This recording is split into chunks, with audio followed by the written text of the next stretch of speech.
Excellent. So we were talking about Euclidean geometry, how in non-Euclidean space it's curved and the parallel lines meet. So we can just think about how we might start defining things, right? We can define what a point is, and we can define a set of points, right? So a circle is the set of points. And so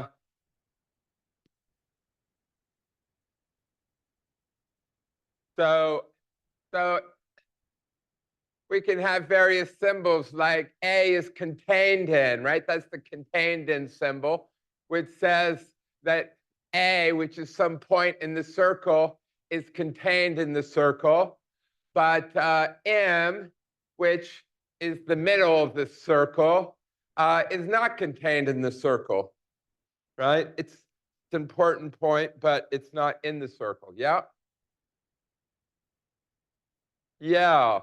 Yeah, so circle is the curve, right? And then we can define other sorts of objects. You know, a real number is an object, and we could say r is the radius. You know, here we put two lines. If A is a point and B is a point, we can talk about the distance between A and B.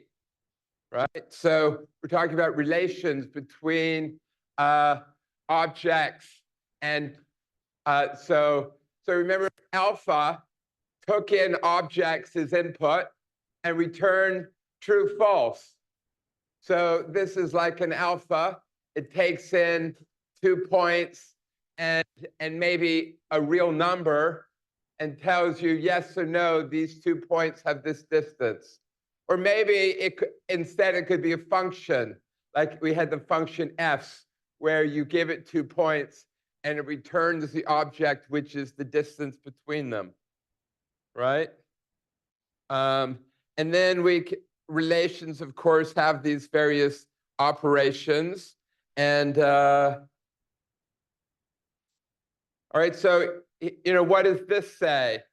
This says, for any 2 objects, the distance from A to B equals the distance from B to A, and the distance from A to A is 0, right? These are statements that we might want to throw into our axioms, right?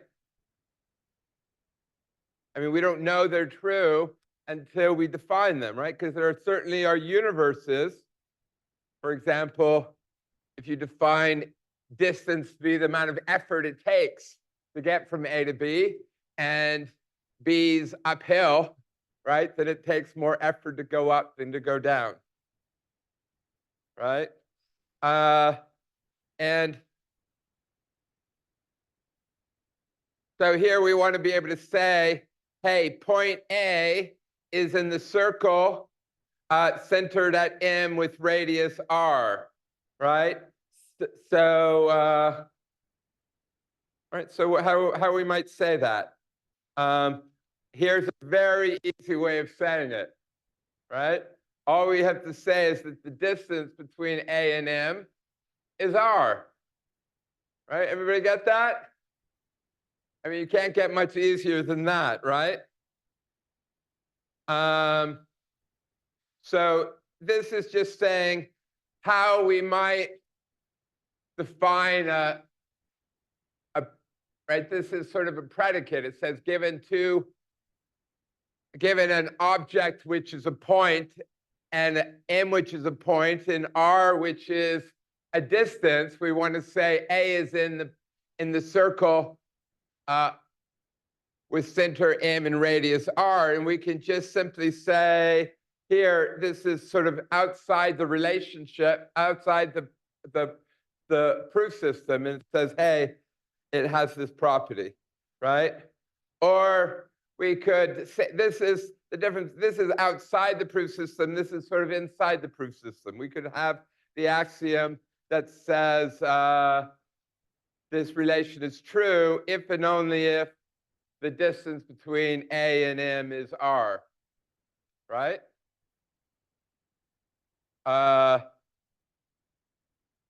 Right, here's just some other, right? H is the square of Y, if, right? This is just what I was saying. One is sort of, meta means outside of the proof system. The other is inside of the proof system. Here's this sort of, in fact, kind of moves us up to second order logic. Second order logic defines sets, which we can't do in first order logic. We can say C is a set of points. It's a set of points that have distance R from the center, right? And then here's defining this symbol, right? A is a point, A is inside of the circle, right?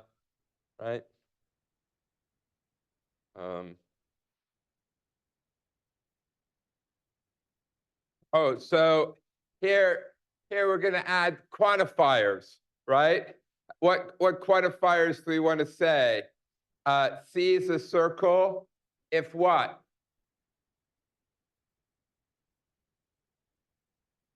Right? Well, so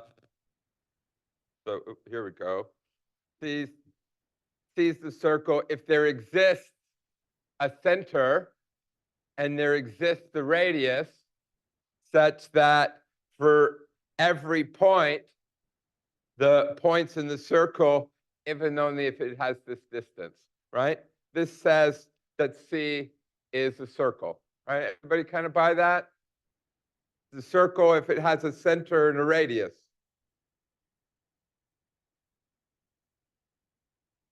And then, you know, I love the game, right? So what's the game?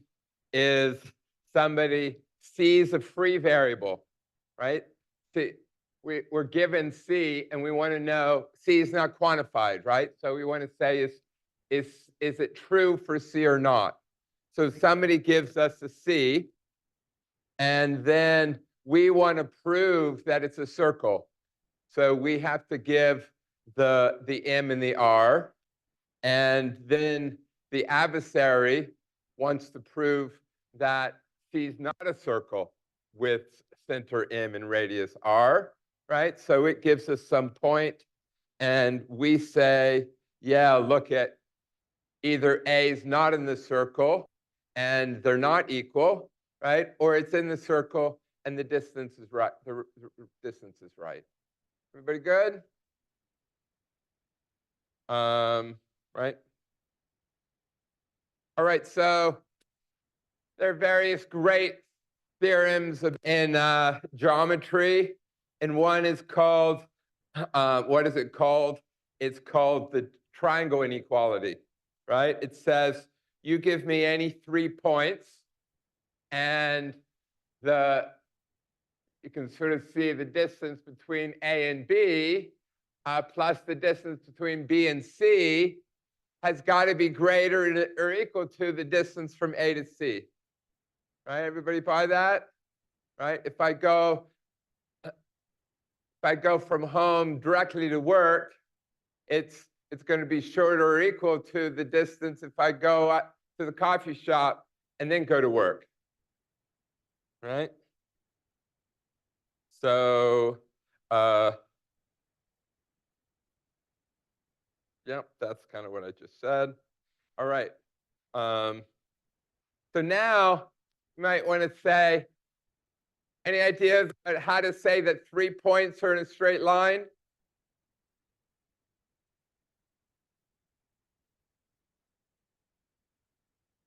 Use our previous relation.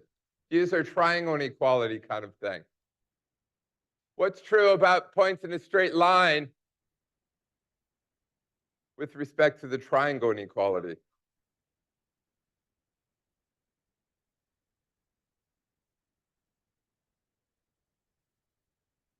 Exactly. Exactly, right? We can just say point B is in the line segment from A to C if if the triangle inequality is tight, right? Didn't take any detours, right? Now it's a little harder. Now we want to say A, B, and C are collinear. What's the difference between what we said before? Right? Before we said B was in the middle. And now B might not have to be in the middle, right? So we can say either it's a straight line with B in the middle or C in the middle or A in the middle, right? Is everybody alive, awake, alert, enthusiastic? At least one of you is. Now, this one gets a little harder, I remember. How do you define that L is a line, right? So I said, don't do it like there was a circle. I'm not sure why. Here, we're going to use this collinear idea, right? What's the definition of a line? Right?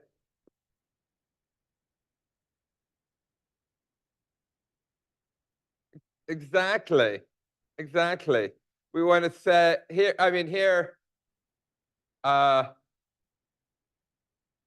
well, here's an answer. Actually, it's not what I expected. It's saying here for all three, you take any 3 points, that if they're lines, if they're all in the line, then they're collinear, right? So you might think, right? So I think there was a problem with this. Anyway, that was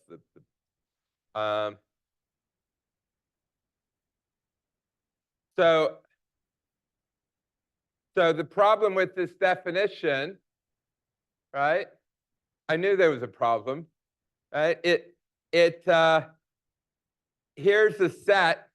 In fact, the empty set becomes a line, right? The empty set is for every 3 points in the set, they're collinear, right? If the set's empty, then there are no 3 points. But here is another example. Let's just have 3 points and they're collinear. Now every 3 points is collinear, right? It doesn't give us a line, right? Everybody got this definition? In fact, what it says is L is a subset or equal to some line. So what do we want to say instead? What our dear friend says. In fact, this is even better. The reason this is better is because when I was banging out the proofs, the solution set, I gave the wrong answer. So some smart student sent me this and said, hey, I think this is better, right?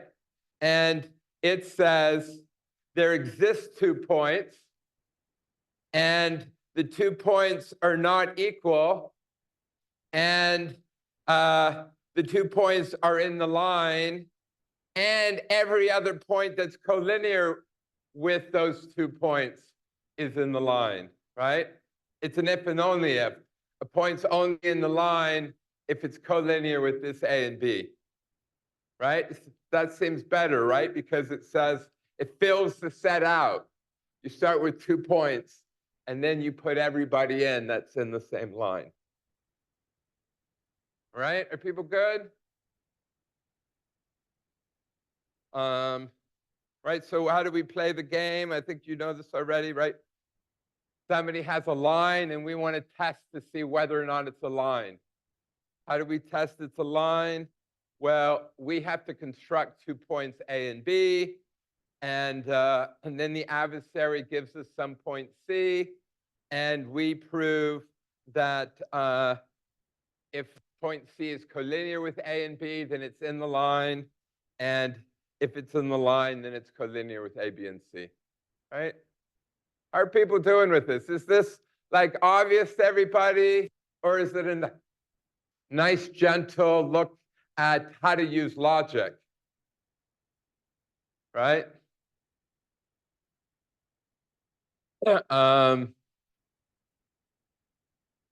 All right, so this is where it says, oh yeah, this says, given any 2 points, you can draw a line through it, right? And this just says, given any 2 points, there exists a unique line, in fact, such that A and B are in the line, and A is a line, right? I guess that's of his 5 axioms. This is one of his axioms. Given any 2 points, you can draw a line through it, right? Now, what's interesting to me is, I haven't gone back to his original work. I've just seen these short things, and the short list of axioms have things that say every 2 points has a line through it, but I've never seen where he defines a point and defines a line. So maybe he has more text. I guess it's a bigger book, and he defines it in there somewhere. Right? So we want to prove it's a statement for every 2 points, right? The adversary gives me 2 points, and adversary gives me 2 points. I construct the line and show that they go through the points and that they're a line, right? Now we can define some other things. We can, if S1 and S2 are sets of points, we can talk about the intersections of the points, right? We could here in our picture, S1 is a curve and S2 is a curve, and A is in their intersection if it's in the one and it's in the other, right? So we can define this using logic. And then here's a statement which says in English, you're supposed to say, what does this mean in English, right? So what does it mean? It says there exists some point that's in the intersection, and for any other point, right, if it's in the intersection, well, it had to be the original point, right? People follow that? So what is that saying?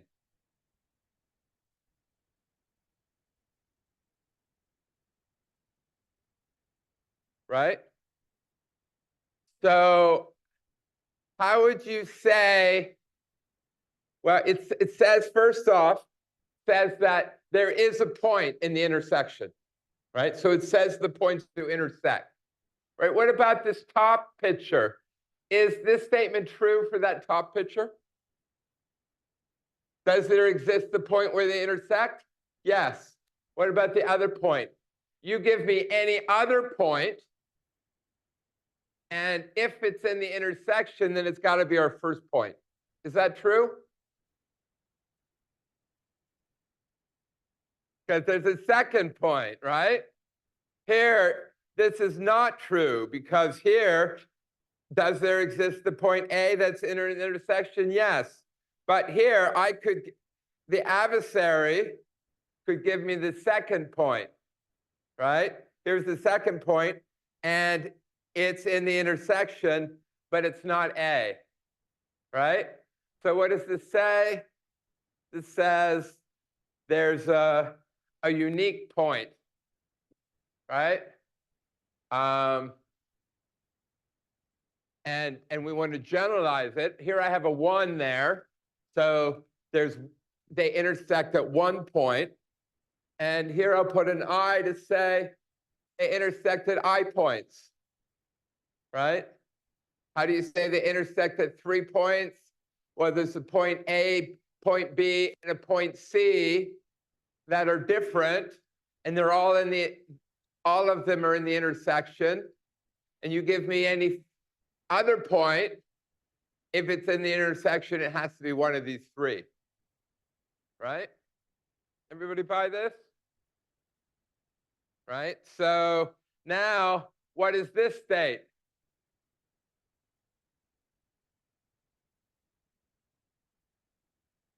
There are no intersections, right? So we want to say for all points, it's not the case that it's in the intersection, right? There doesn't exist the point in the intersection, right? Right, so here I'm saying what I said before, right? There exists 2 points that aren't equal. They're both in the intersection. And if you give me a third point, if it's in the intersection, then it's got to be one of the first 2. Right? Everybody good with that? And you can do that for any integer I. All right. So how do we want to say points L1 and L2, we want to say they're parallel. So what do we want to say? There are no intersections. Well, first we want to say they're lines. Then we want to say there are no intersections. Is that enough? What else do we need? Right? What happens if they're the same line, right? So we can say they're parallel if they're both lines, and either they're the same line or they don't intersect. Right? Everybody good? You need that in your definition, because you want to say if A is parallel to B and B is parallel to C, then A and C are parallel, right? You want to be able to say that, well, A and B might be the same. All right. Now we want to say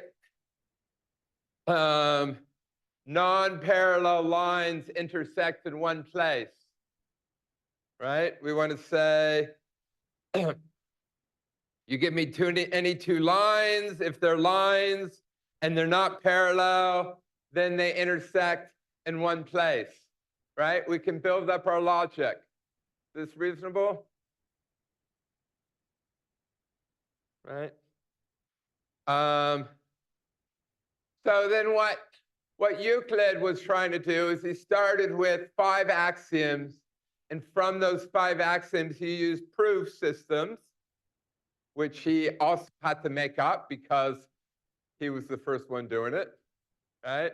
And from that he was able to prove, everything we know about geometry. Well, I mean, he proved a lot about geometry. So I assume he proved all of the things that we talked about, right? Because there were obvious things about geometry.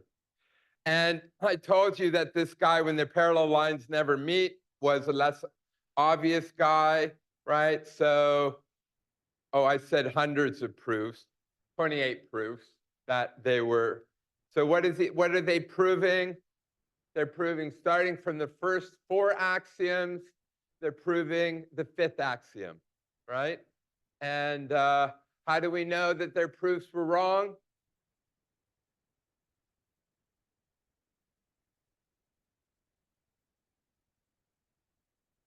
Yeah, remember, they didn't have the idea of different models, right?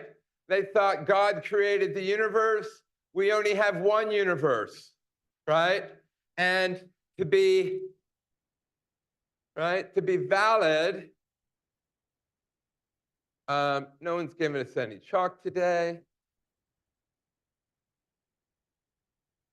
Got one in my pocket, right? We want to say for all models, axioms 1, 2, 3, and 4 implies axiom 5, right?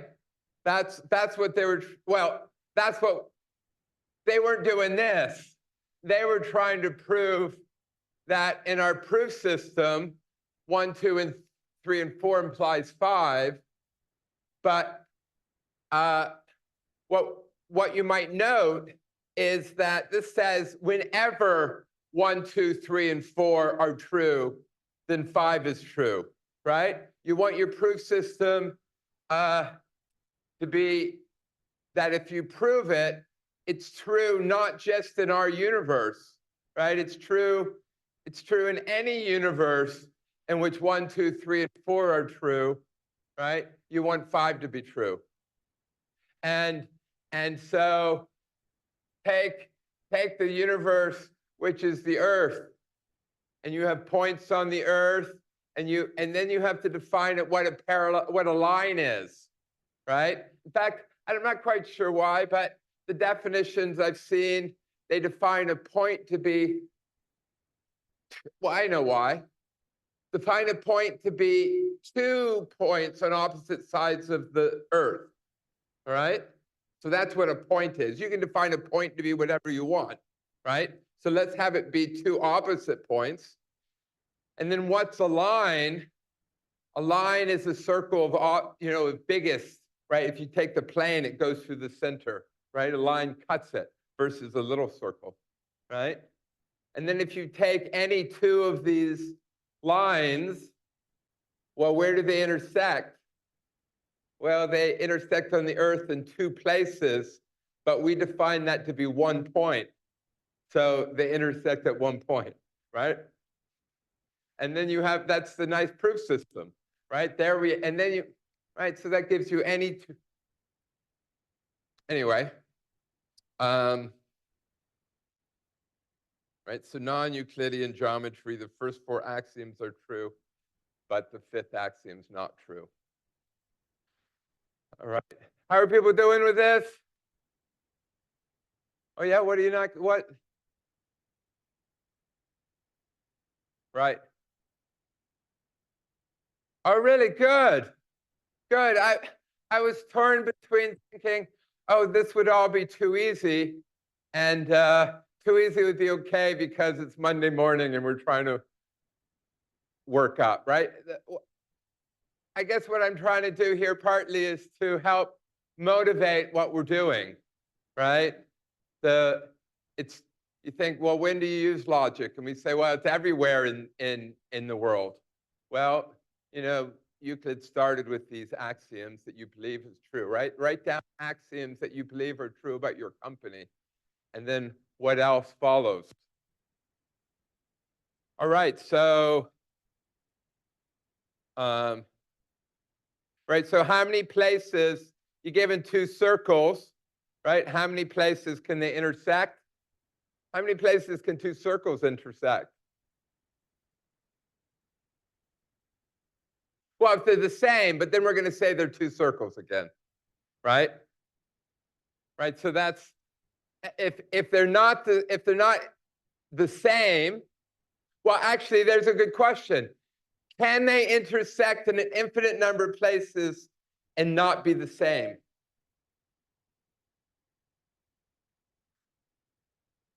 Right? In fact, here's something. If I gave you 3 points, I don't know if this is in the slides or not. If I gave you 3 points, is that enough to define the circle? Or do I need, how many points do I need to know before if I tell you those 3 points are in the circle, do I have the circle? Or do I need 4? Do I need 5? Do I need an infinite number? Or maybe I can have these 2 circles are both here, and then this is 1 circle and this is another circle. Is that possible? Can you have 2 different circles that share an infinite number of points? Can I have 2 different circles that share 4 points, 3 points, 2 points? All right, this man knows, right? So here are 2 circles that share 3 points, 2 points, right? But what about 3? How many people think I can get 2 circles that share 3 points? How many people think you can't? How many people don't really know? How many people don't really care? All right, so here, let me prove it. All right, so let's figure out where the center of the circle is, right? If these 2 points are both in the center of the circle, then, are in the circle, then the center of the circle has to be equal distance from these, right? So it has to be somewhere on this line, right? Now, these 2 points, similarly, the center has to be on this line, right? Now, if these 3 points are collinear, then that's a problem, right? But otherwise, they intersect at a unique middle, right? So that this distance, and this distance are equal, right? And then that defines the whole circle. Everybody find that? Right there is a proof, right? Right, so what is this saying? It's saying, given two circles that are both circles, they're either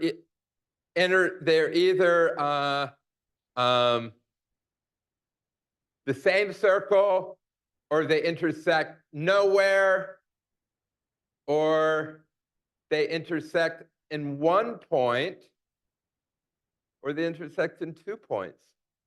How can they intersect in 1 point? Is that right? Oh, dude. There, they intersected in 1 point. I was worried there for a minute, right? Everybody good?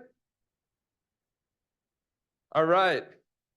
Oh, look at, here we go. Here's a beautiful proof. Who came up with that proof, right? Everybody see that? That's what we just did. Right? That says what we're proving here is if they intersect in 3 points, then they've got to be the same circle. All right. Right, so this is saying for any 3 points, if the 3 points are in a circle, right? They're all in C, and C is a circle. Then you give me any other circle, any other object that they're all 3 in and it's a circle, then they've got to be the same circle, right? Everybody buy that? Right? Here we just sort of bang out what we're wanting. Of course, unless they're collinear, right? Because if they're collinear, well, in some ways it's still true, right? I mean, you either allow the infinite circle or you don't allow the infinite circle, right? I don't know.